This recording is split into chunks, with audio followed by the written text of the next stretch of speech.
All quiet on the Western Front, German, I'm Weston Nick Snewies, English, All Quiet on the Western Front, German, I'm Weston Nick Snewies, is a 2022 German and American film in the epic war drama genre. Produced, adapted from the novel of the same name by writer Erich Maria Remarque. Written and directed by Edward Berger, starring Felix Kammerer, Albrecht Schuch and Daniel Bruhl. The film follows Paul Baumer, a young German soldier serving on the Western Front in World War I, and here he finds the harsh realities of war, from which he aspires to live. Survived that war so he could come back. Unsurprisingly, West had its premiere at the Toronto International Film Festival on September 12, 2022, before being released worldwide by Netflix on October 28 of the same year. 2. The film has been highly appreciated by experts for respecting the anti-war message that the work brings. 3. The work received 14 nominations at the 76th BAFTA Awards, winning 7 awards including Best Picture, and 9 categories at the 95th Academy Awards, including Best Adapted Screenplay, Best Picture and Best International Film. In the third year of World War I, 17-year-old Paul Baumer decided to join the Imperial German Army with his friends Albert Kropp, Franz Müller and Ludwig Behm. They listened to a passionate patriotic speech from a school official and then received uniforms from soldiers who had perished in the previous battle. After being deployed to northern France near the commune of La Malmaison, the 4 of them befriended Stanislaus Kaczynski, a seasoned elderly soldier. When facing the battlefield for the first time, their romantic views and belief in victory are suddenly dashed by the brutality and fierceness of the place, in which Ludwig is killed by shelling on the very first night of the battle. On November 7, 1918, German official Matthias Erzberger, frustrated with growing losses, went to the German High Command to persuade them to begin negotiating an armistice with the Allied powers. Bright. Meanwhile, Paul works with Kat to steal a goose from a farm to share with Albert, Franz, and another veteran soldier named Jaden Stackfleet, whom they meet and become close friends with behind the front lines in Champagne.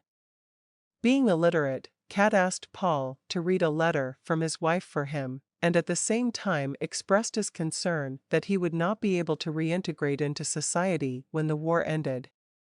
As for Franz, he was seduced and decided to spend the night with a French woman, then brought back her scarf as a memento. On November 9, Erzberger and the German delegation boarded a train to the forest of Compiègne to negotiate a ceasefire. At that time, Paul and his comrades were on a mission to find 60 missing recruits, who were sent to strengthen their unit. The group later discovered that all of the recruits had died from asphyxiation because they took off their gas masks too soon. General Friedrichs, who repeatedly opposed the negotiations, ordered the attack before French reinforcements arrived. That night, Erzberger's delegation reached the forest of Compiègne, while Paul's regiment was sent out to the front to prepare to attack the French lines. On November 10, Allied Supreme Commander Ferdinand Foch gave the Germans 72 hours to accept his side's non-negotiable terms. Meanwhile, the German invasion of the French front line after close contact suffered heavy losses.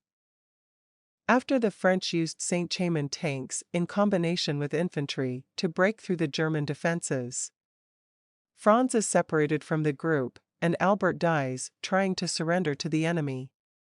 Paul was trapped in the crater with a French soldier and then stabbed him multiple times.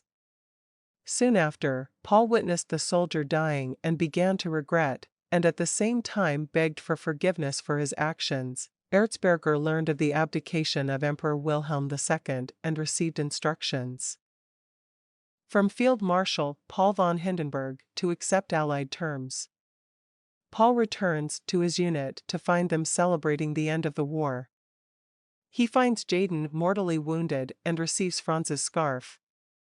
Paul and Kat brought him food, but distraught over not wanting to be disabled, Jaden stabbed himself in the neck with a fork to kill himself. On November 11, Erzberger's delegation signed the armistice, which went into effect at 11 a.m.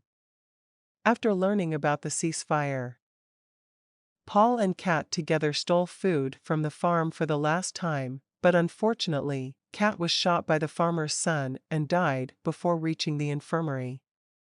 General Friedrichs, wanting to end the war with a German victory, ordered his troops to begin the attack at 10:45 a.m.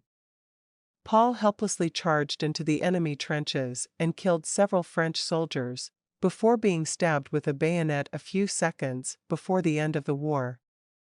Putting all his strength into his legs, Paul trudged heavily. Overall, the new 2022 movie is extremely good even if it wasn't the exact same as the book, yet still there are many standouts that set this movie apart, one of those being the cinematography.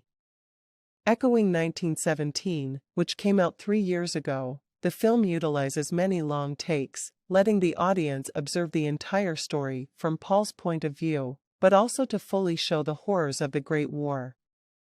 This movie is absolutely brutal, and much like the movie that came before it, was essential to emphasize the terrors of war, which is the point of every single retelling of this story.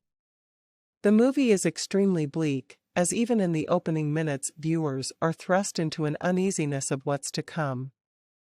One great example of this is in the scene where Paul gets his uniform and he points out to mention that it has someone else's name on it. In response to this, the officer rips the name tag off and gives it back to Paul, putting the name tag on the ground next to a number of other name tags that are hidden from the newly enlisting troops. Such a small detail like that goes a long way in storytelling, letting you make up the story for yourself, and making you fear what's to come when you already know what happened to the young men in this war. However, the best scene in the movie comes from Paul's experience with a French soldier in a crater during a battle. During this scene, Paul is unable to kill the soldier, first trying to suffocate him with sand after stabbing him, but then he sees pictures of the soldier's family and tries to save him but can't. This scene was the most important in the book as well, showing that this war was terrible to begin with, and how death and casualties aren't just a number in history. Overall, this movie is incredibly well made, especially for a Netflix original movie. If you are looking for a great war movie, then you will absolutely love All Quiet on the Western Front. From the characters, the excellent cinematography, backgrounds and sets, and sound effects, this movie is a masterclass which absolutely deserves a perfect rating.